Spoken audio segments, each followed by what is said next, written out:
Icyatumye n'umunsi duhamagara abanditsi abamenyesha makuru ndetse n'ibimenyesha makuru bitandukanye igikorwa nyamukuru nico gushaka ku mugaragaro imbonesha kure shasha yitwa Charles TV igiye kuba itangura ibikorwa byayo uno munsi. Mushobora kwibaza ati mbega Charles TV ni iki, imeze gute, ije gukora iki? Ivyo mu mwanya ndibaza turaza kugenda tubahereza uko vyifashe. Imbere ya byose rero tubanze twerekane abazoba bagize umugwi wa Charles TV cyangwa televiziyo ya Charles TV ukuntu bangana ndetse n'ibikorwa bagiye kuzoba bakora.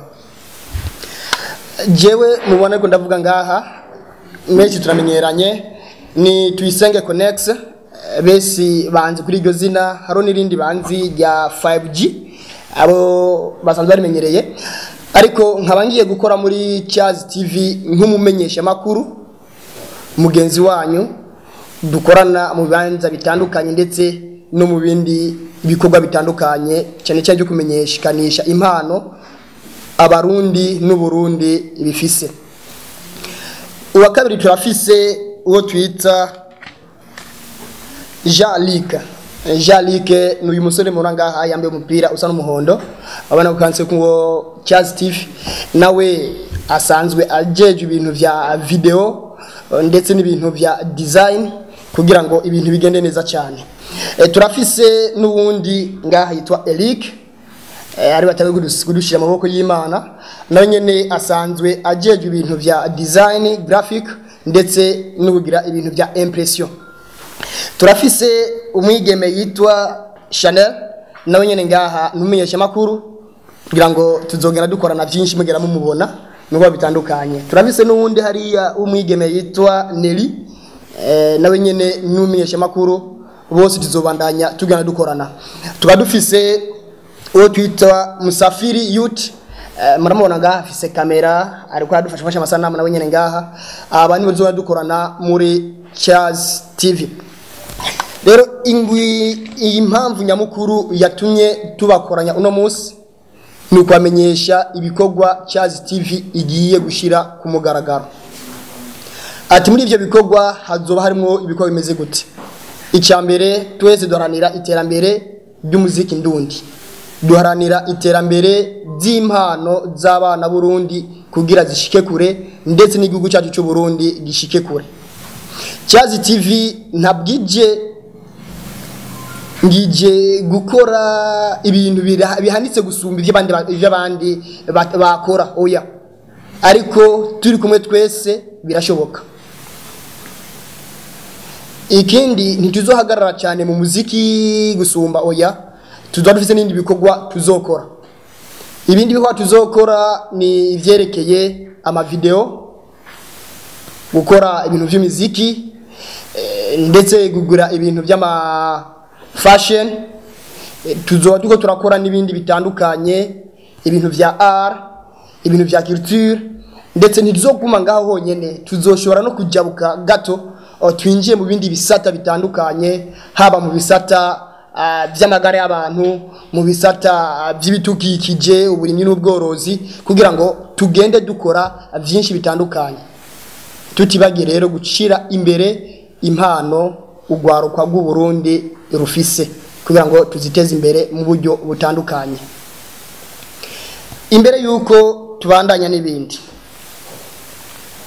nongere kandi ndabatumire ndababwira ati dufashanye dufatane mu nda kugira ngo kino gikorwa tugiye kwa dutangura no munsi duterane intege kugira twara dufashanya mu buryo butandukanye, mu nzira zitandukanye, n'ubu tubandanye dufashanya guko mu Kirundi barayamaze ngo nta uvuka rimwe ngo yuzure ingobyi, kandi ngo nta wiga kubumba ahere ku ntango.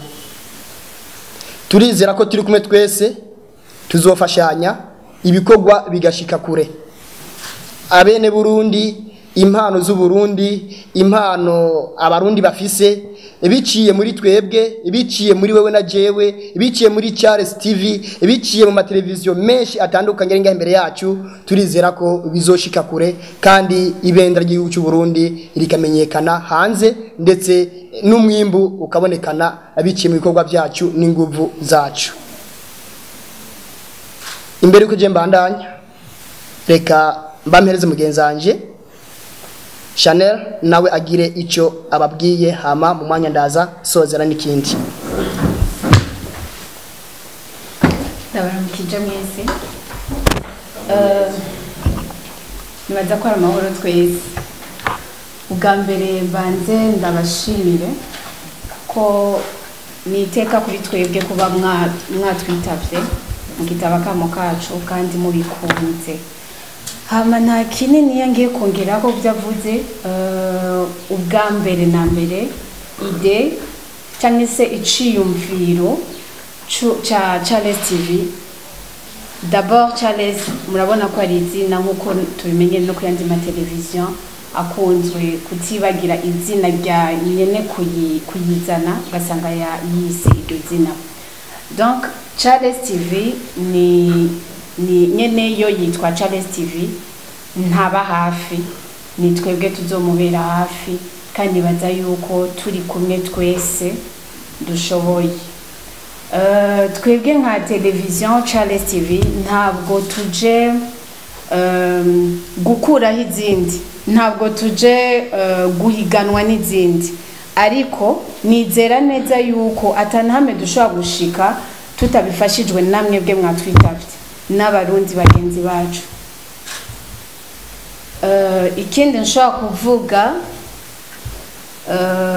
Charles TV ntabwo izokora mu madomene yose, izokora ko ku buzima bwose, haba ubw'abaririmbyi, haba ubw'abana bakiri bato bakeneye kumenyekanisha ico bazi mu kuririmba, mu gucapa n'izindi mpano.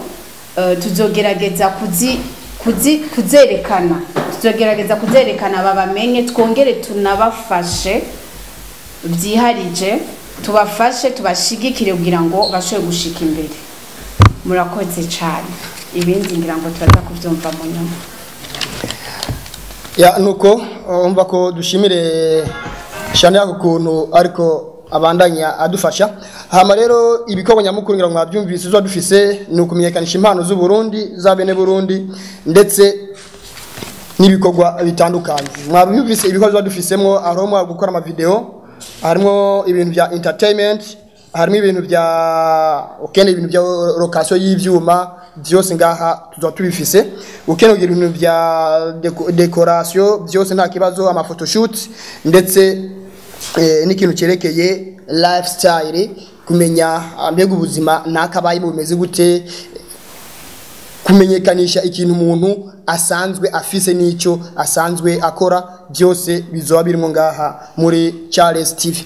Rero iyi Charles TV nkuko bivuze nyene yo ntaringa mu gihugu cy'u Burundi, asanzwe ari mu gihugu cya Australia, niwe CEO, ariko turizera ko kugiye twizeye akavuga ati mwebwe muri ngaha ndabashinze kino gikorwa cya Charles TV, ndizera ko muzobigenza neza mukampagararira nkuko najeyo ndahaba nari guhagarara kugira ngo ndabikore neza. Turizeye ko turi kumwe namwe muri kumwe natwe, byose tuzobishobora. Impano z'u Burundi, abarundi, ndetse ibyo abantu byose bakora tukimenyekanisha hanze y'igihugu ndetse no mu Barundi bakabikunda, kugira ngo twandanye twamamaza ibendera ry'u Burundi. Ni harambe umuziki w'u Burundi, ni harambe iterambere mu gwaruka, ni harambe iterambere mu kumenyekanisha amakuru mu gihugu cyacu cy'u Burundi. Tugira amahoro. Ngira ko nishura naho utidondone z'inyamakuru canke televiziyo ziserukira. Charles TV ntitokwiyadukiza nk'icyaduka kugira ngo duhave tuza tuvuge ngo turahamagaje abantu tutakwije ivyangombwa, aho amategeko hose asaba ngo tuze gukora ivyangombwa twaraciye, amasati turi nayo, ivyangombwa turi navyo, ndetse vuba bwango tugiye kuba dushira ku mugaragaro mbere n'ivyangombwa bituranga bivuye mu kigo cyo kumenyekanisha amakuru mu Burundi ari cyo sense procedure zaratanguye dusaje ko badusohorera ivyangombwa byanyu kugira ngo turonke amabaje ya sense abituranga mu neza sawa ivya sense twarashitse yo turabwira ingene bimeze turadepoza amadosier batubwiye ati genda meme muratangura nta kibazo umugabo haro quelque domaine mutazokwinjiramwo mutahabwa ubwo ruhusha rwa sense rutuma mufata iyo ntumbero je cyo bwira ati irinye editoriale yacu kugeza ino saha turacyari muri irinye editoriale ya entertainment tuhafatana irinye editoriale nitwinja muri irinye editoriale cyane ya politique kubera ko ntiturahabwa ugurisha gwa sense ariko nitukiri muri irinye editoriale ya entertainment sense obya ati genda mwe murakora ivyo bindi tuzovyongera ko mu nyuma nimaza nitwaza akora ibyo twabasabye bikwiye citwahereza n'ivyo vyangombwa byose.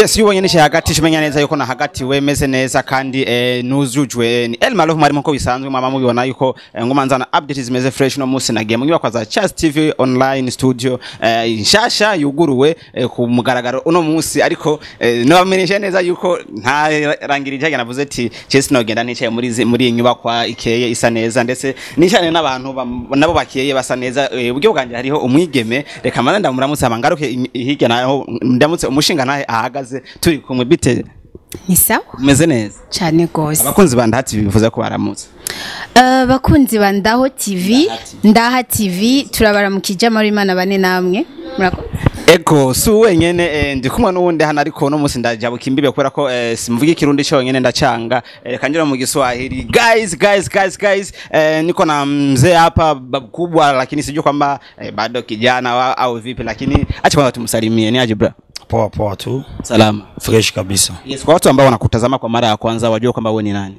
Mimi naitwa kwa jina la Eric. Niko design graphic ndani ya Charles TV. Ndo kazi ambayo ninayofanya ndani ya Charles TV na vinginevyo tutajua baadaye.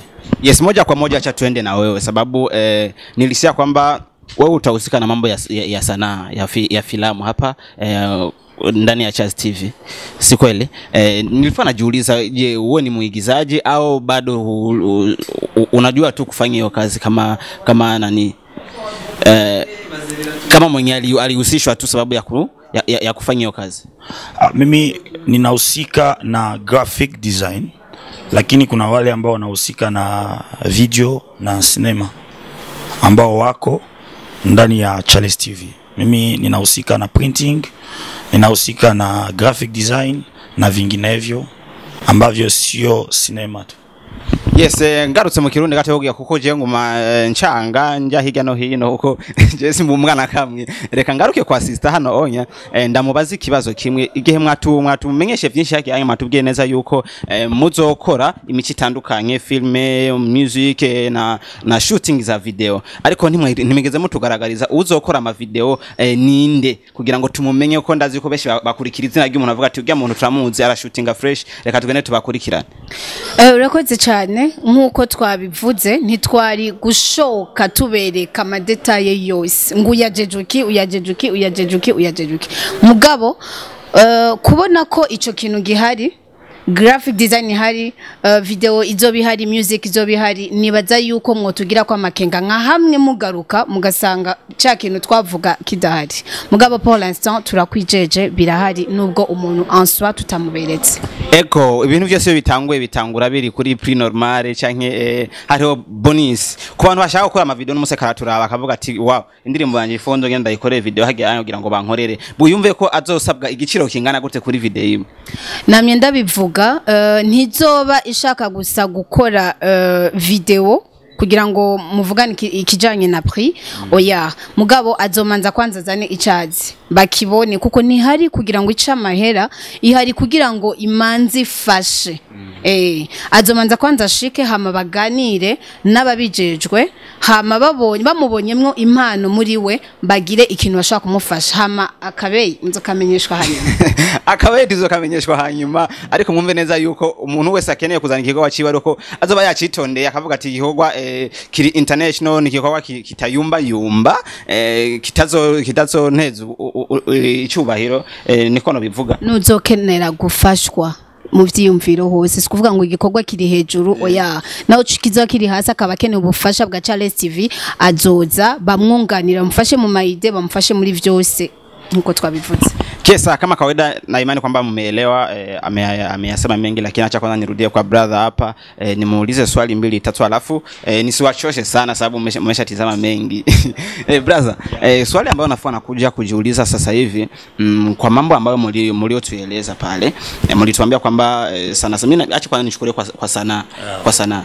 Je, ni serious movie au ni comedy ndio zitakuwa zinatengenezwa hapa? Kiukweli tutafanya sanaa ya aina yote, na sanaa ambayo tutayafanya ya video comedy itakuwa, na nyingine ambayo video masinema, na kikubwa tunataka tupromote wale ambao hawajajulikana, lakini lazima Charles TV ifanye wajulikane, na wa comedy ambao unafanya comedy lakini haujajulikana, karibu ndani ya Charles TV. Charles TV itakupromote na ili ujulikane, ndo ambayo kazi ambayo Charles TV imekuja nayo, hiyo ya sanaa vyote video itayafanya. Yes, kila kitu ambacho tunakifanya tunatafuta njia za kuuza ili tuingize. Sasa kuhusiana hawa watu ambao watakuwa wanachezea ndani ya Charles TV, business zao zitaendekaje kwa sababu ya kuuza filamu zao ili naye aje kupata kipato? Ya kwanza, Charles TV inakuanza watu wao wenyewe wa kucheza hizo sinema, ni watu wa Charles TV ambao tuko kwanza na wenyewe wako. Na ukitaka sasa wewe wa nje, kwa kuwa tukingali mwa tunatumika kwa na sisi wenyewe, wakati utaona vitu vyetu una appreciate, unasema nafurahia, nataka, ndo unakuja sasa sisi tunakuonesha jinsi gani tutatumika na wewe. Lakini tunaanza kwanza na wandani, na siku inakuja hapa mbele tutaweka movie yetu, mtaviona move ambao tumeshawahi cheza, na tutaona Charles TV itaweka ndani, kwa kuwa Charles TV is not there, iko international na kwanza hapa iko maeneo yote. Hapa tumekuja ndio kuiweka ndani ya Burundi kwa hivi. Yes, of course, mimi nakuelewa sana 100%, lakini acha niulize swali. Wana sana wa Burundi wengi wanalia kwamba TV online wala TV ambazo zinatumika kwa platform zote zimewatenga, wanatia sana kipaumbele muziki kuliko vingine. Je, Charles TV mtachukua kipaumbele muziki kama kawaida au mtapatia kwanza power sinema nayo ili isonge, sababu sinema ndio kitu cha kwanza muhimu kinaweza katangaza inchi kuliko hata muziki? Charles TV tumekwambia ni international. Ukisema international, sisi hatutatumika kama wengine. Tutatofautisha na wengine. Kama wengine walikuwa kwenye muziki, sisi tumechange, tutafanya vyote. Na hiyo kama unaenda kwenye sinema, ndani ya sinema tunaenda kwenye sinema tuna promote. Nimekwambia ya kwanza lazima watu waone kwanza waingizaji wa Charles TV. Lazima kwanza waone, ili wasanii wengine wa nje waje waone kwanza sisi wenyewe ndani. Waone kwanza waone kwanza wa comedy wa ndani ya Charles TV, ili wa nje nao watakuja ili waingie ndani ya Charles TV. Yes, hapo ndo nilipokuwa nataka kuulizia kwa mtu ambaye yupo nje, anasema kwamba mimi nataka kufanya collaboration na Charles TV ili nami nicheze movie kwenye studio ile. Je, maongezi atakuwaje, au filamu ambayo atacheza kwenu itaenda kwa channel gani, kwake au kwenu? Charles TV ina maeneo ambayo inatumikia. Kama ni mtu ambaye anahitaji kucheza sinema, anakuja kwenye office, mambo yote ambayo anahitaji kwenye office tunamwambia inaendeka hivi. Address yetu ambayo office yetu iko tu hapa Roero, Avenue Bweru numero 13, anakuja, tutampokea na tutamuongelea, tutamuonesha gisi vitu vinavyoendeka. Lakini narudilia tena kukuambia, kwa hivi Charles TV ina promote ambayo wachezaji, ili kwa kuwa biashara hawezi kaiuza kabla hujaiona, lakini tunataka kwa tuuze yetu ili watu waione, ili waifurahie, ili waje sasa ndani kwetu. Kwa kuwa TV online wengi wa believe Unavisikia? Tunataka tufanye mambo tofauti. Tunataka tufanye vitu ambavyo viko tofauti. Kama uko mtu ambaye unashika simu yako, hivyo vitu unakamata video, comedy unatuma kwenye mastati, Charles TV inaweza kukukamata, ina sign contract na wewe. Hivyo vitu vyako vinakuwa napita tu kwenye Charles TV. Tumeona TV zingine za Tanzania, tumeziona gisi gani wa comedy ambao kuna watoto wadogo wanaona huyu ana vision kubwa, wanaambia hiyo vision tunaitia ndani ya Charles TV. Ndo yale ambayo idea ambayo Charles TV nayo. Mimi nashukuru sana.